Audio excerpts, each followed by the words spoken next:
En este video vamos a auscultar a nuestro paciente. Vamos a empezar por palpar los músculos de la masticación.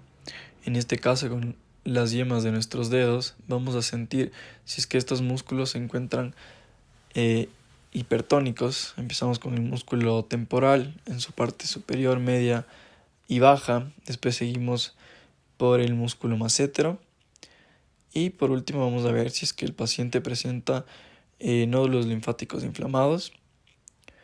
Seguimos con los músculos que se encuentran por la rama de la mandíbula, como es el temporomandibular. Con nuestros dedos, de igual manera, usando guantes, vamos a sentir si es que hay algún tipo de contractura o si el paciente presenta dolor.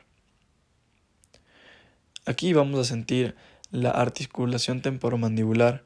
Con nuestros dedos vamos a ver si es que la articulación se está moviendo de manera correcta. Y aquí vamos a introducir nuestros dedos en la oreja para ver si es que el paciente presenta chasquidos o crepitaciones de la articulación, y así determinaremos si es que hay alguna alteración de la misma.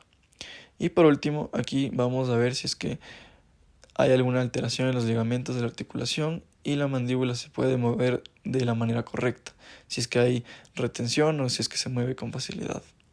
Aquí vamos a poner a nuestro paciente en máxima intercuspiración habitual y aquí lo vamos a poner en relación céntrica.